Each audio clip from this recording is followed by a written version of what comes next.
Okay, the time is now 6 o'clock, and it is time for the regular Borough Council meeting, August 14th, 2025. We'll begin with a moment of silence, pledge of allegiance to the flag by Councilor Stubbe. Thank you, Mr. Mayor. For this evening's moment of silence, I just ask that everybody please rise and observe the next 60 seconds in silence in whatever way you feel most appropriate.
Madam Secretary, the roll call, please. Deputy Mayor Landis. Oh, sorry. Here. It's not Madam. I should look to my left. Sorry. All right. Councilor Mellon. Here. Councilor Perry. Here. Councilor Roos. Councilor Shiles. Here. Councilor Stubbe. Here. And Mayor Schultz. Here. I'll try to correct that later, Richard. Sorry about that. Let the minutes reflect that I meant Mr. Secretary.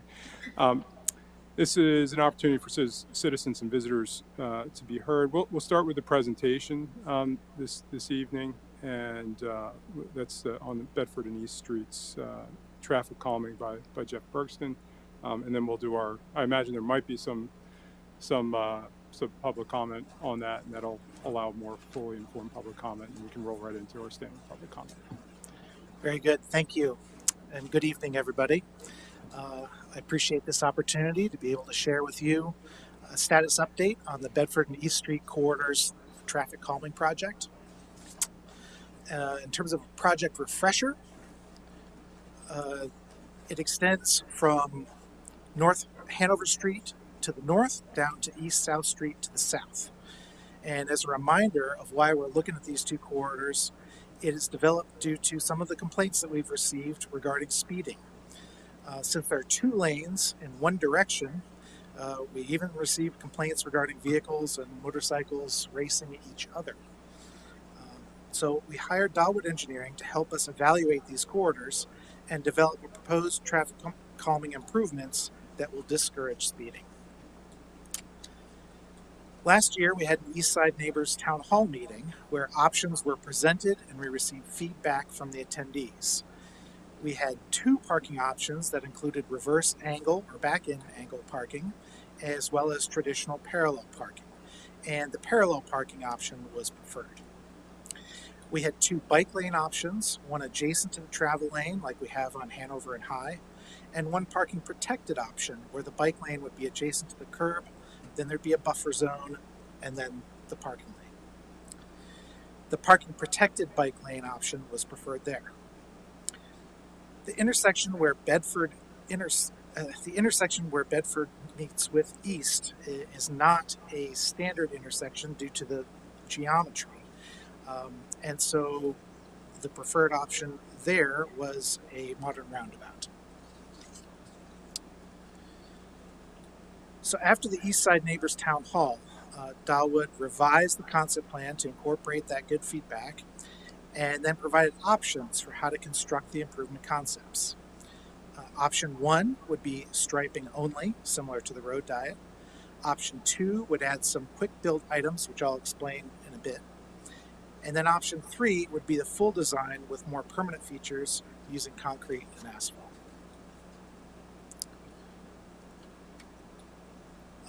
Yes. So for option one, I mentioned the road diet, where the curb locations did not change, and only the line painting and lane use changed, where we went from 2 travel lanes in each direction to just 1 travel lane with a bike lane, plus a center left turn lane. Option one can be enhanced by adding road marker domes or pavement marking reflectors to draw attention to the bike lane and parking lanes. And here's some photos of what those domes look like in the road and an overhead view. And then there's some examples on the next slide of the reflectors. And there again, these are embedded into the pavement. They've got a reflective piece on each side of the marker so that when the headlights shine on it, it lights up. Okay, so for option one, there's no vertical physical changes, it's just paint. And the pros are that it's the easiest and quickest to design. It's a much lower cost than full design. It allows for kind of this pilot testing, which is very nice because it allows you to evaluate after implementation and decide whether it works or maybe we should do something else.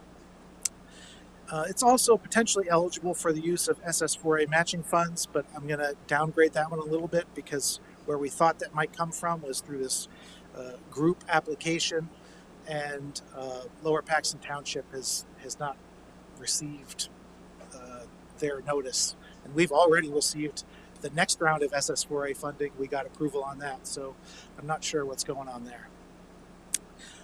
And then with the last is that we don't need any additional equipment or labor for the paint only. The downside is that there are no physical vertical elements that would help improve the effectiveness of the traffic calming. For option two, the quick build option, we'd be looking to install some of those physical devices, but they can be adjusted or moved or even removed. An example of the quick build option is a speed hump, similar to what we put on East Lowther. We actually just replaced that speed hump because the edges of it were destroyed. They got run over multiple times, obviously, and didn't hold up to the traffic. So we went with a slightly sturdier speed hump, has a different design. It also increased the overall deflection height from 2 inches to about 2 3/4 inches. So it's seemingly making people slow down a little bit more than they were previously. All right, another quick build device is the flexible delineator. These are just plastic tubes that are mounted into the pavement and provide a vertical physical division between the lanes.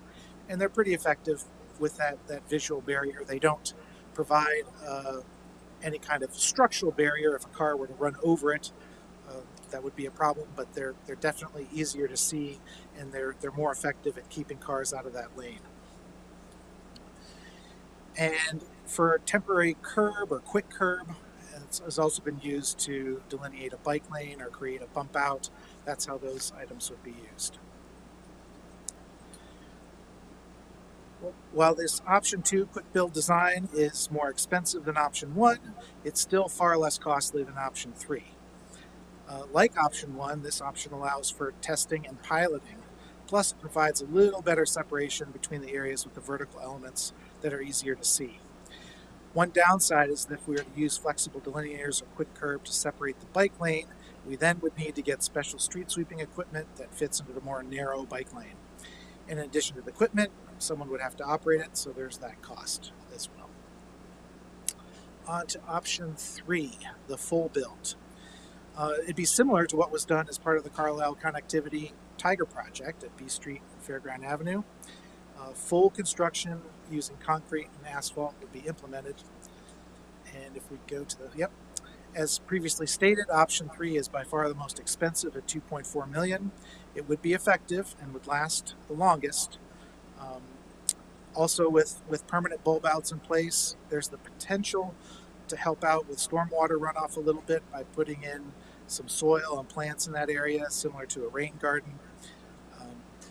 And as with option 2, the full build option 3 will require the special street sweeping equipment, labor, and those costs.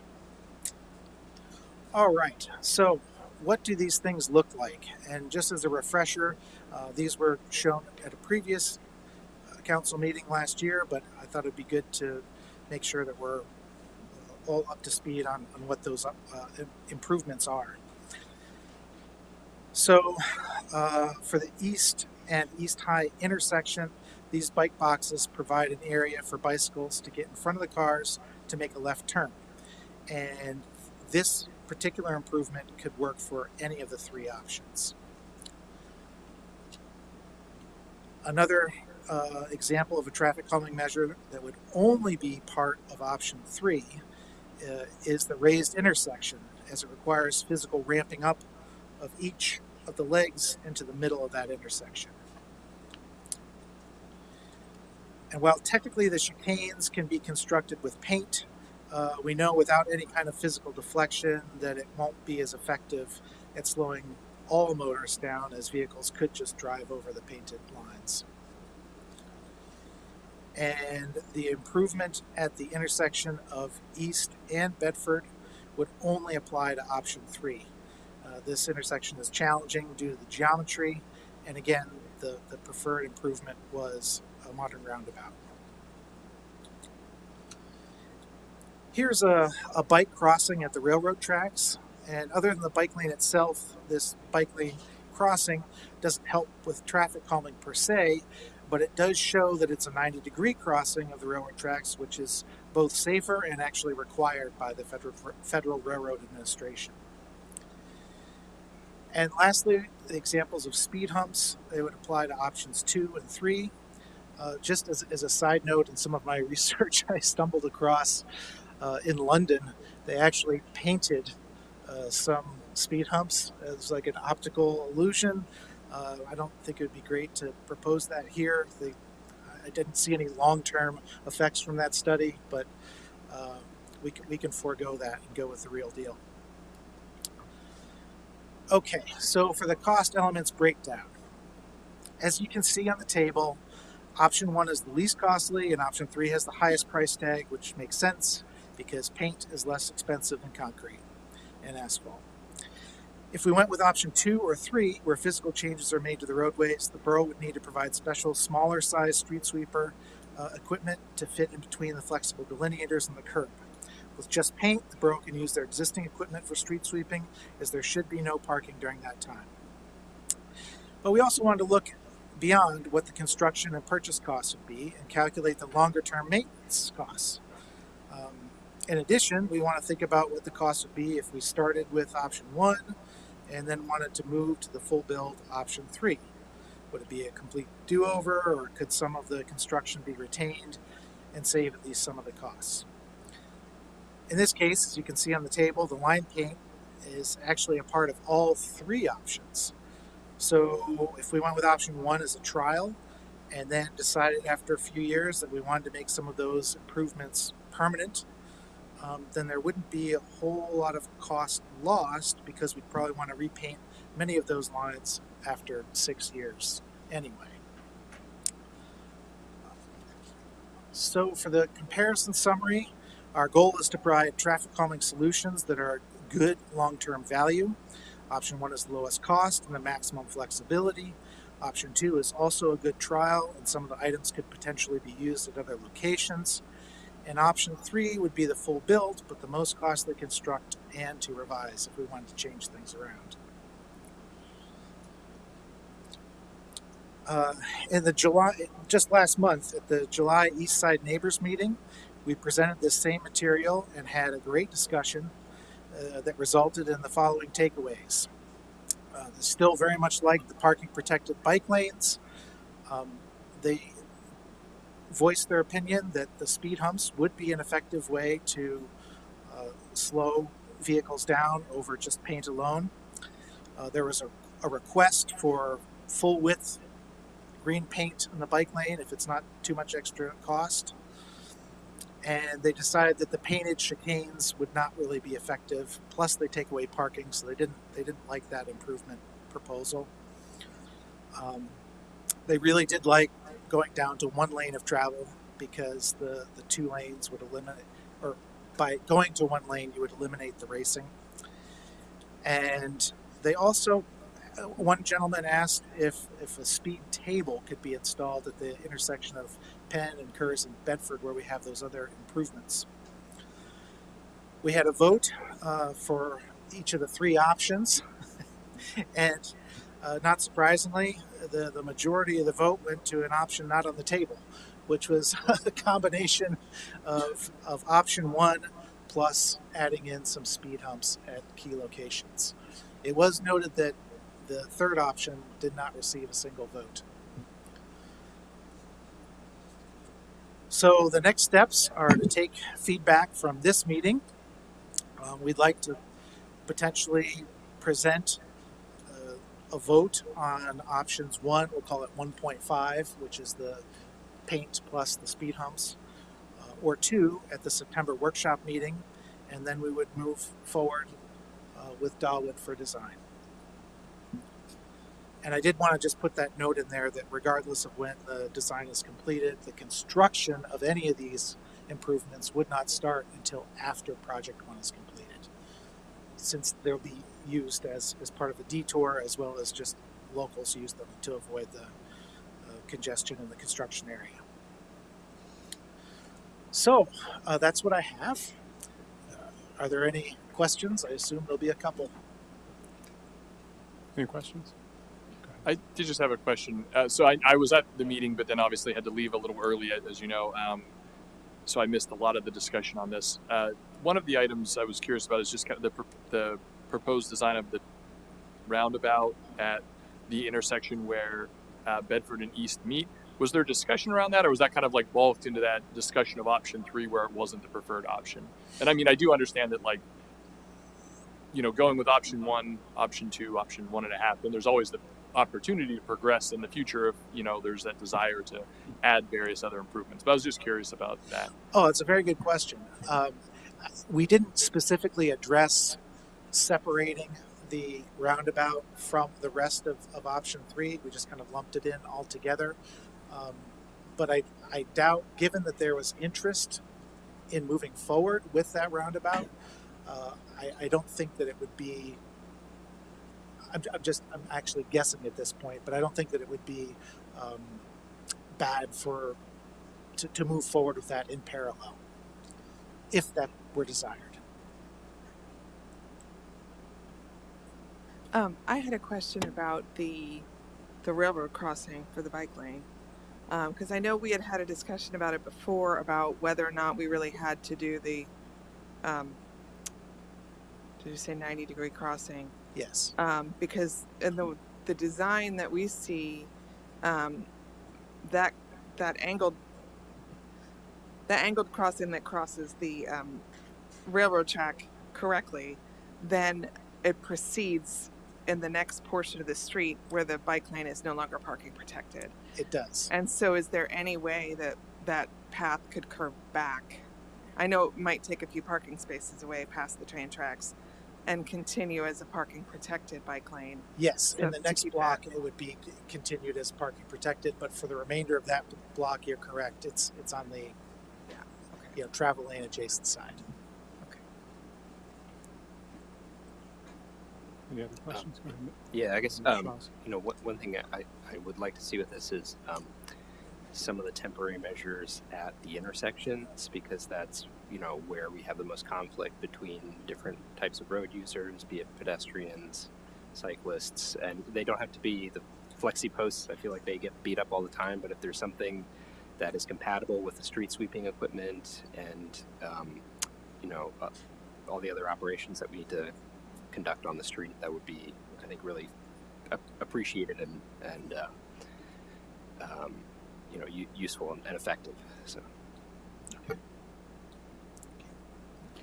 I was just wondering, I mean, I know that we have different options, but let's just say for the option one, is there a time frame, like when if they start implementing it, how long it would take? Because right now I think a lot of people are with Project One, with Tiger, I mean, those are immense projects that are taking a long time. So I think it would just be helpful to, I don't know, hypothesize a little bit of what the time frame would be. Like if we chose option one, let's just say just paint and like those small little delineators, approximately do we have any idea what that would take?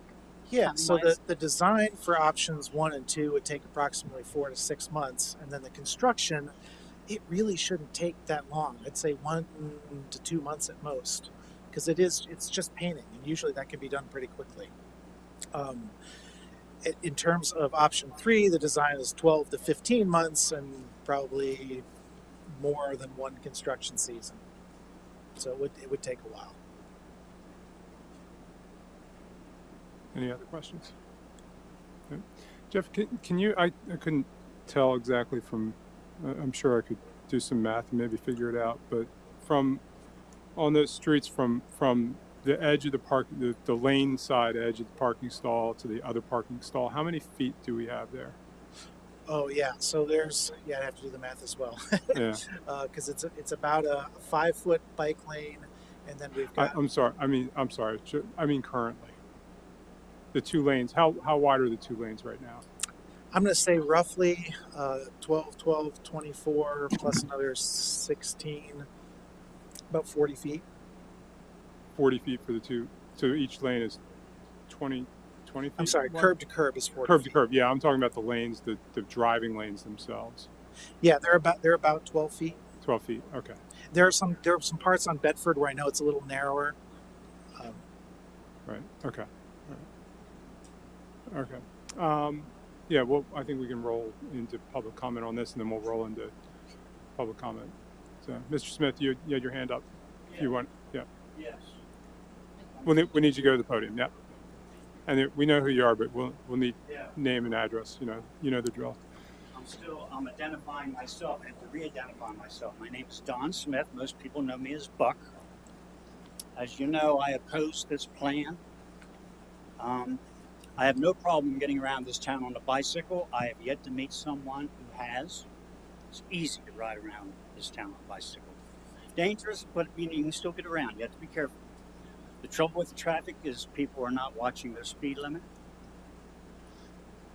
I live at 358th Street, next to the YWCA. A week or so ago, I had a tractor trailer stop in front of my house. He saw me having coffee on my porch. He was lost. He was looking for Pepsi. Out off Allen Road. GPS and it messed up. So we have a problem here. And I've been looking for an ally. Finally, I found one on the news last week, but Lancaster's looking at the one-way streets. They have, 7 or 9 streets that are one-way. They think it's bizarre. Let's look at them, make two-way. Harrisburg, their net zero policy, whatever it is not working. Those things I see here. So, I'm not off my rocker.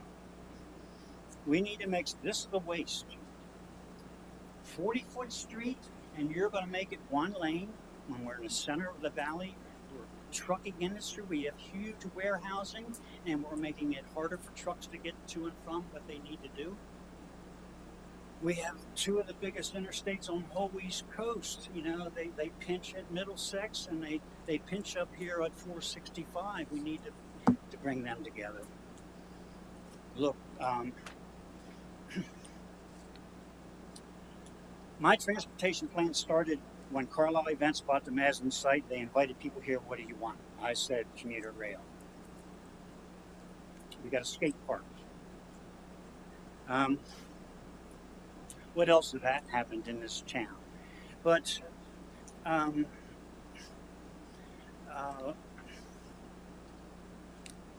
you have to look at a two-way street. If you're not doing that, you're really limiting us. You're just telling us what to do. It's not safe.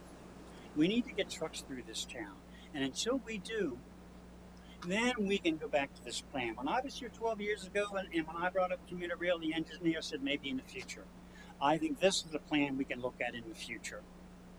We need to get Amtrak into town. If we limit the number of cars that need to come in town, then we can do some of these things. Right now, it's not hard to ride a bike around town.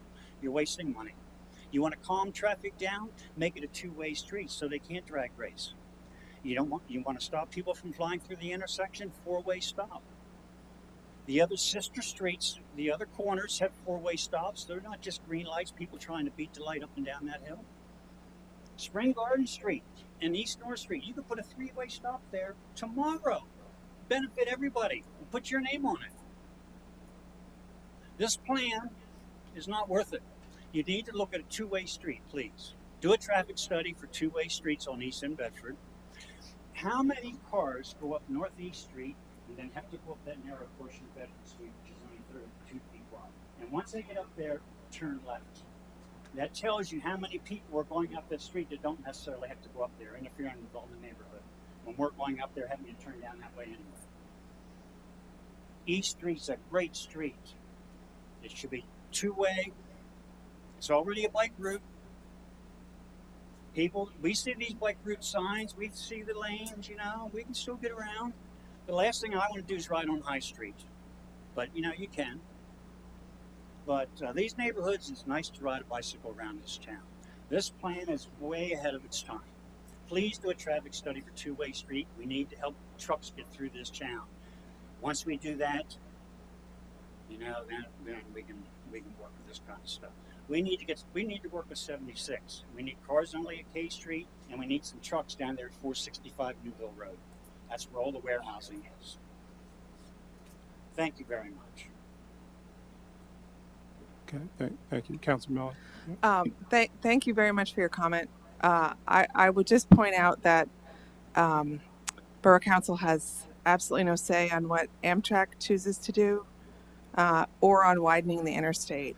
What we can do is make our streets safer, and I don't think allowing truck traffic on East and Bedford Street would be safer.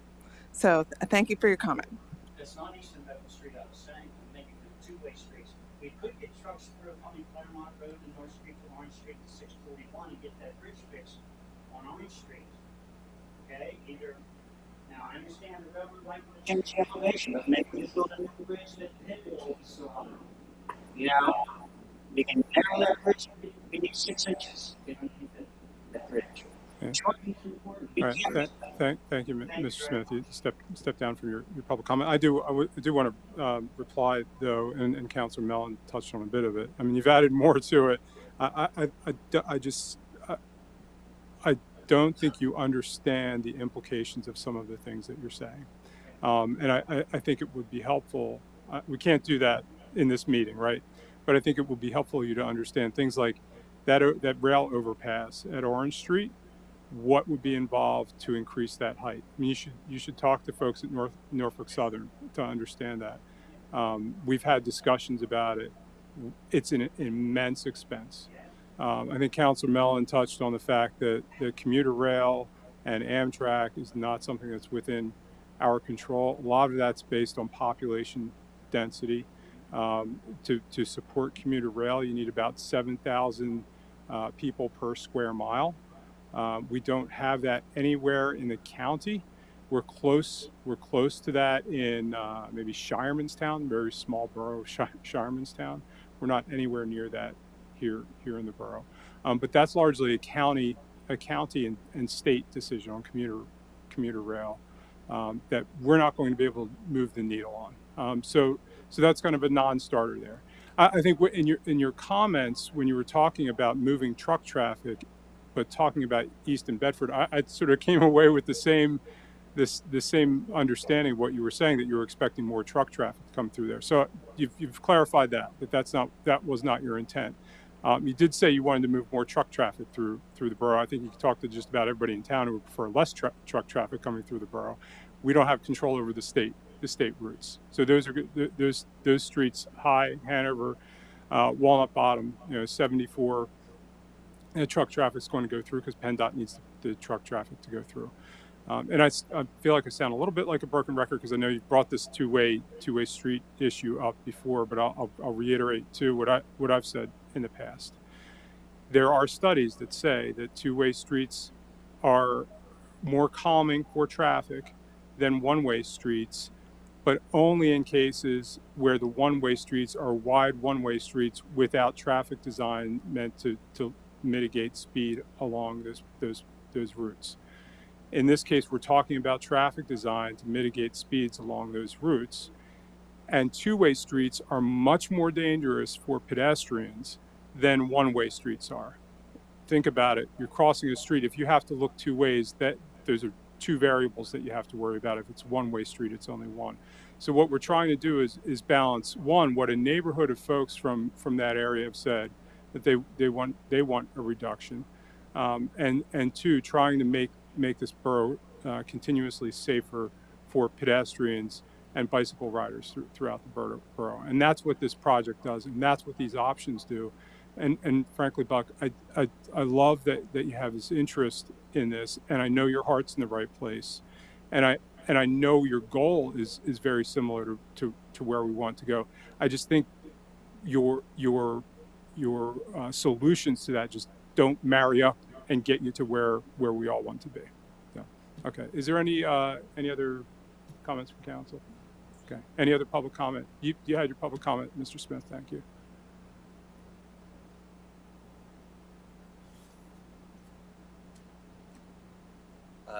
Eric Smith, 121 South East Street.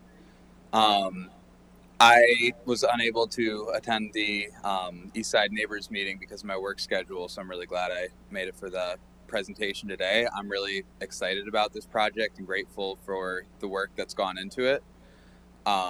As someone that rides my bike in the borough often, I do feel that it's not a very easy place to ride a bike.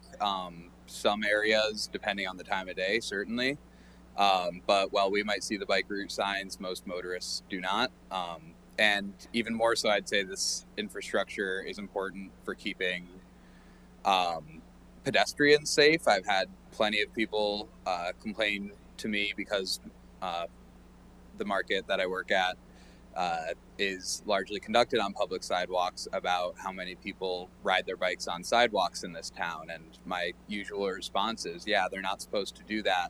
But I've also seen how people drive around bikes, and if these folks don't have access to helmets, reflective gear, etc., while they certainly shouldn't, for the sake of pedestrian safety, ride their bikes on sidewalks, it's hard for me to tell them to ride their bikes on the road, knowing the risks of riding on the road.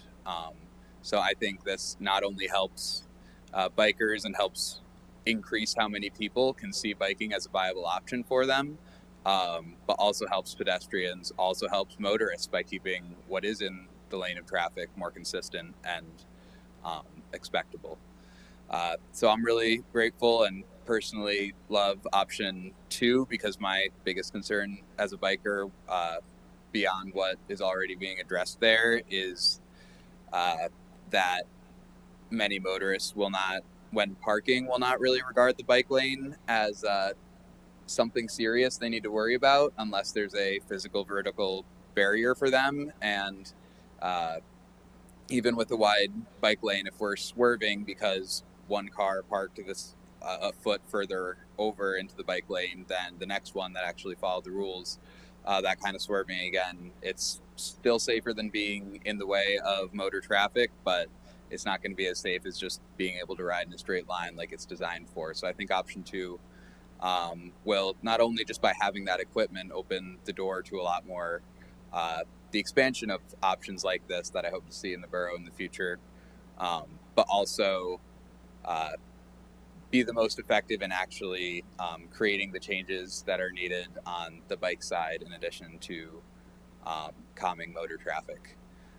And then while I'm here on the topic of roads, I had already hoped to say tonight that since I'm often here with suggestions or complaints, I just want to take the opportunity to thank our borough council and the borough staff. It's been frustrating for me to see so many complaints about the road work, both routine repaving and the projects that are doing a great service for our borough but taking a long time, because I know they're a minor inconvenience, but without our borough staff working out there every day in this obscene heat, we wouldn't have those roads to begin with.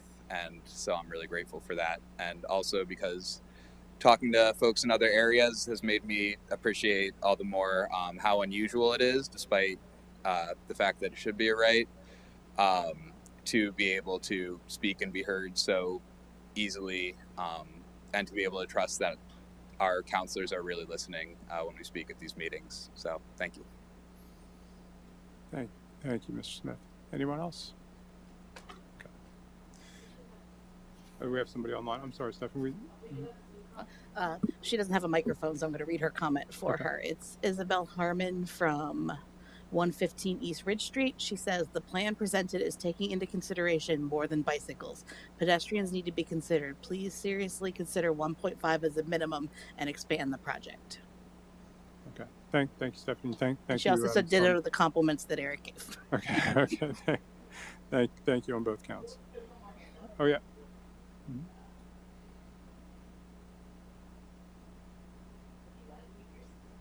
Oh, if you unmute yourself, you can talk now. Oop, there we go. Now try again. Sorry. Hi, this is Tina Ziegler. I do have some. She's there. Who do we have, Stephanie? Tina Ziegler. Oh, Tina, can you hear me? I can hear you. There Can you you go. hear me? We Yeah, can we hear you. got it. Yep. Okay, great. 120 East Lowther Street. I just wanted to thank the borough for, first of all, reinstalling better speed humps on, oh gosh, why am I blanking? Oh, the street I live on, Lowther Street. Oh my goodness, guys, it's been a day. Thank you for installing better quality speed humps on that road. I would also like to just echo what Isabel said, urging you to consider 1.5 as a minimum, just because it does seriously take into consideration how pedestrians show up and have to use these roads as well, especially young children who have to, walk over to the elementary and middle schools on that side of town. And I think that's it for now. Thank you so much. Okay. Thank you. Is there anybody else online, Stephanie? No other raised hands. Okay. All right. Thank you. Then we will move on to the consent agenda. The following is a list of routine items which do not appear to be controversial in nature and which probably do not require additional discussion. They can be acted on by one motion in their current form. If discussion is desired on any particular item, any member of the council or the public may request the item be removed from the consent agenda, and that item will be considered separately. Is there anyone from council requesting an item be removed? Is there anybody from the public requesting an item be removed? Okay, then I'll entertain a motion to approve the consent agenda. So moved. Motion by the Deputy Mayor. Is there a second? Second. Second by Councilor Stubbe. Any discussion? Hearing none, I'll call the question. All those in favor, please signify by saying aye. Aye. Those opposed say nay. And the motion carries. And that takes care of pages, all pages through page 3. We'll move on to the regular agenda. There are no table continued and recurring items. Under my report, I move that council designate Councilor Sophronia Perry as voting delegate and Councilor Kate Mellon as alternate delegate to the PML 2025 Resolutions Committee and annual business meetings that shall be held during the Pennsylvania Municipal League's 2025 Municipal Leadership Summit from October 1st through October 4th, 2025. Is there a second? Second. Second by the Deputy Mayor. Any discussion? Anyone want to back out at the last minute? No? Okay. All right, then I'll call the question. All those in favor, please signify by saying aye. Aye. Those opposed say nay. The motion carries. On to Parks and Rec. Thank you, Mr. Mayor. I move that council approve the installation of an outdoor automated external defibrillator, or AED, at the Letort Park pickleball courts, contingent on funding by the Carlisle Area Pickleball Association. Council makes a motion to approve the installation of outdoor AEDs at the Letort Park pickleball courts. Is there a second? Second. Second by Councilor Stubbe. Any discussion? Hearing none, I'll call the question. All those in favor, please signify by saying aye. Aye. Those opposed say nay. The motion carries. Thank you, Councilor Mellon. Public safety, under my committee, I move that council adopt an ordinance amending the code of the Borough of Carlisle with respect to Chapter 244, Vehicles and Traffic, to remove one on-street handicap parking space at 147 West North Street and one on-street handicap parking space at 433 North Hanover Street, and install one handicap parking space at 173 West South Street. Is there a second? Second. Second by Councilor Mellon. Any discussion? Hearing none, I'll call the question, and that calls for a roll call vote. Mr. Secretary. Deputy Mayor Landis, Aye. Councilor Mellon, Aye. Councilor Perry, Aye. Councilor Shiles, Aye. Councilor Stubbe, Aye. and Mayor Schultz. Aye. The motion carries. Next, I move the council approve the purchase of 6 forward-looking infrared night vision devices, Clear LSXR in the amount of $27,495.73 from Atlantic Tactical through the Commonwealth of Pennsylvania's Cooperative Purchase Program, CoStar's number 012 E22243. Is there a second? Second. Second by Councilor Mellon. Any discussion? Hearing none, I'll call the question. All those in favor, please signify by saying aye. Aye. Those opposed say nay. The motion carries. Public Works. Thank you, Mr. Mayor. I have two items this evening. First, I move that Borough Council approve change order number 1, final to the area Phase 1 sanitary sewer system rehabilitation project, contract B2-2, to adjust the estimated quantities included in the sanitary sewer lining and manhole rehabilitation contract bid to equal the actual quantity of work completed on the unit price contract, decreasing the total contract price by $13,902.20 and extending the deadline for final completion. Councilor Stubbe makes a motion to approve change order number 1, final to the Area 2 Phase 1 sanitary sewer system rehabilitation project, contract B2-2, to adjust quantities, decreasing the total contract price and extending the deadline for final completion. Is there a second? Second. Second by Councilor Shiles. Any discussion? Hearing none, I'll call the question. All those in favor, please signify by saying aye. Aye. Those opposed say nay. The motion carries. And finally, I move that Borough Council enter into an agreement with the Rotary Club of Carlisle for the adoption of the North College and B Streets roundabout plantings, subject to the Borough Solicitor's satisfactory review and approval. Councilor Stubbe makes a motion to enter into an agreement with the Rotary Club of Carlisle for the adoption of the North College and B Streets roundabout plantings. Is there a second? Second. Second by Councilor Shiles. Any discussion? Hearing none, I'll call the question. All those in favor, please signify by saying aye. Aye. Aye. Those opposed say nay. The motion carries. And that concludes my report this evening. Thank you. Sustainable Community and Economic Planning. Thank you, Mr. Mayor. I have one item on my agenda tonight, that Borough Council may approve the extension request by Frederick Siebert and Associates, Inc. on behalf of Community Cares and waive all other of the borough's subdivision and land ordinance, all other requirements of the borough's subdivision and land development ordinance for the development of 230 South Spring Garden Street.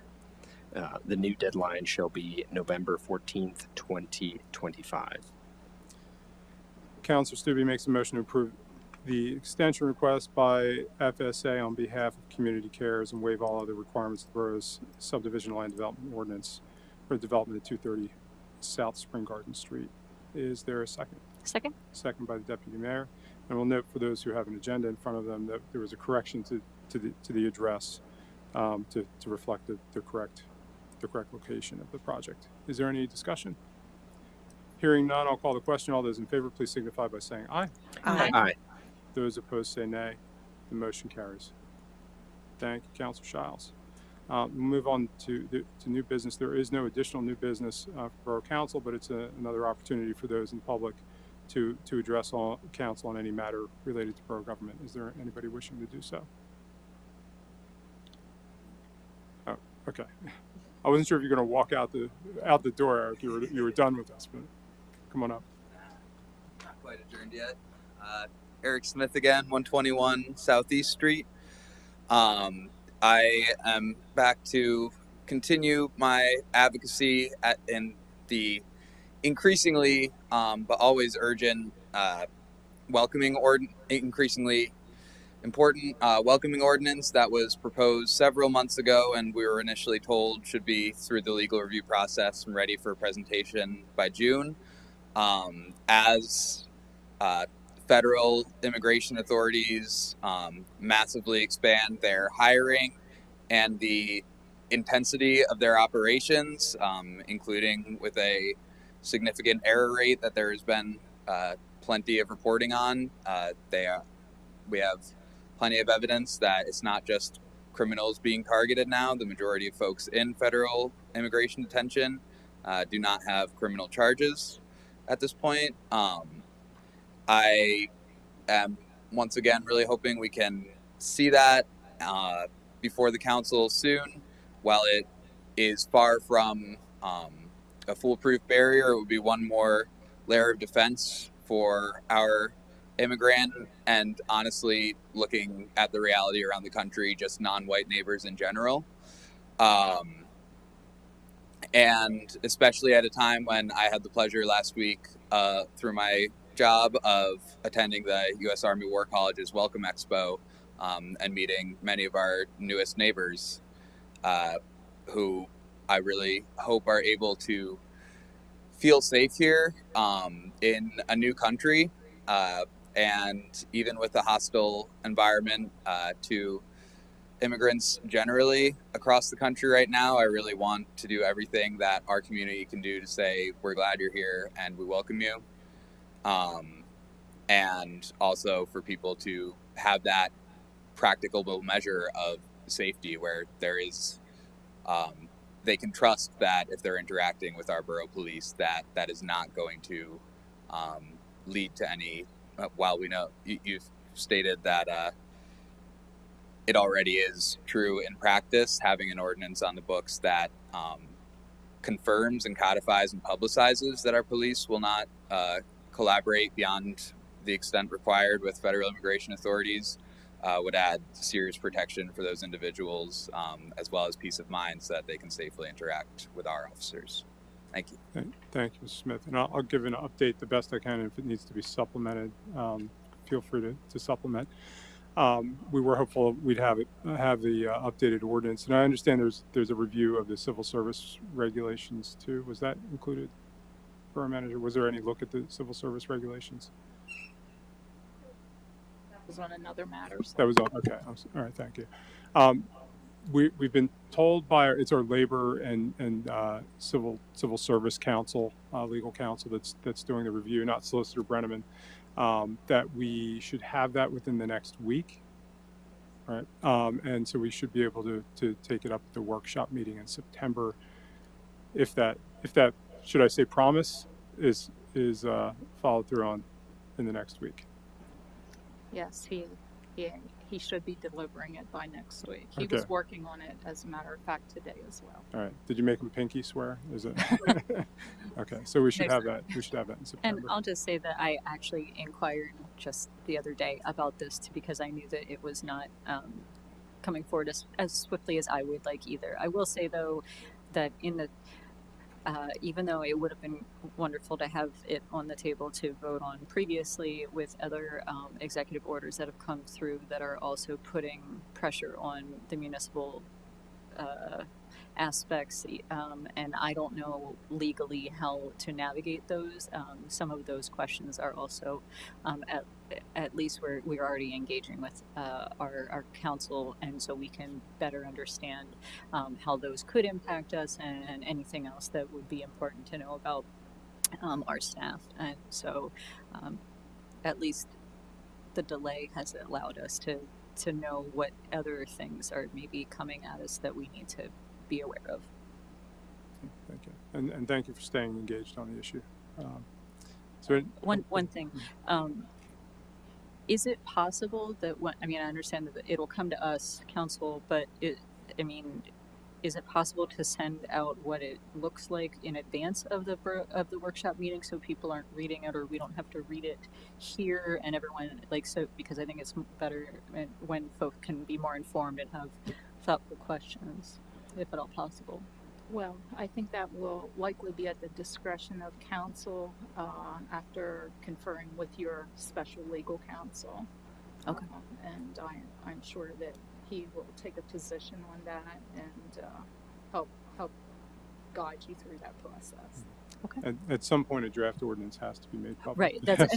That's my point. It's just if Right. it's something we're going to be talking about, even a few days advance notice would help the folks that have been interested in it. And since we have changed what was originally submitted as an option, so. Yep. Okay. Any other public comment? Stephanie, anybody? Okay. And reports from council. Councilor Mellon. I just want to take a minute to thank again our amazingly hardworking borough staff. We've had a lot of things thrown at us this summer with the June 30th storm, with the sinkhole and the water main break on the same day in July, and most recently with the work fairly emergency repairs needed to be done at the High Street and Pitt Street intersection with the ongoing traffic signal problems. And our team has worked really hard and sometimes blazing hot conditions, and been able to, meet the challenges thrown at them. And I just really appreciate we have a really good team here at the borough, and led by a wonderful leader. So thank you so much for all that. Councilor Stupid. Deputy Mayor now. Councilor Perry.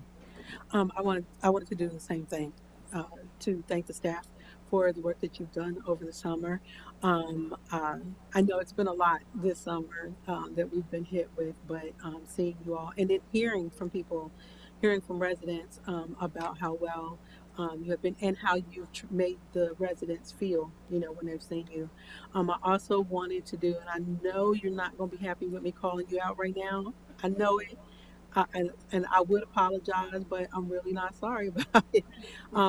Jared and Susan as well, and your staff, Deb.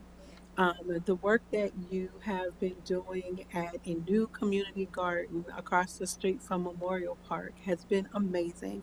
Working with the residents and seeing them so excited about this garden and being able to work with the borough on getting this garden together and up has been absolutely amazing. Our resident, Pamela Broombaugh, had this vision. She wanted to have this garden, and now she has it. She's already worked with some kids, and she's looking forward to teaching people how to garden. And it's bringing the community together, something that we haven't seen in a long time. So I just wanted to say thank you, and we really do appreciate you. And Jared, they love you. I just want to say that they do. But he's made them feel good. He's been great with them in helping with the work that they've been doing and donating Deb as well. So Keep going. He's almost blushing. I know. I'm done. I'm gonna leave you alone, Jared. He also just got props online too from someone on Zoom. So good but job. But it was his mom. So No, it was not his mom. Councilor Shiles. No new business, but ditto what Councilor Mellon and Councilor Perry. I'll note a couple things. One, I was fortunate to be invited to speak last week in Chicago at the National Brownfields Conference that brings folks from EPA and across the country. I was on a panel of several mayors at the area Crown Theater in Chicago, discussing our projects here in the borough because of all the good work that staff and our public-private partnerships over the years have done. They were trying to give me credit. I told them it wasn't me. It was everybody else. I just happened to be the one sitting there on the stage at the time, and was able to speak briefly with our EPA regional administrator and sort of queue up what's coming down the pipe at Frog Switch. So it was excellent. I had to go in and out, so I wasn't there for the entire conference. Unfortunately, my day job called me into court the next day. But excellent conference, excellent attendance. And you wouldn't believe on my way out of the conference, I had about 2 or 3 people stop me that although they're from other areas of the country, they had stayed in Carlisle or lived in Carlisle for a period of time, or knew people in Carlisle. So Carlisle has a national reputation. 2, this sort of piggybacks on the area that Councilor Perry was talking about. Just kudos to Carlisle Summer League this summer. I got a lot of compliments that due to them and their efforts to really keep that as an active space at Memorial Park during Tuesdays and Thursdays that Summer League took place. And if you haven't been there, get out there next summer because it's incredible. The community comes out, the neighborhood comes out to watch those games.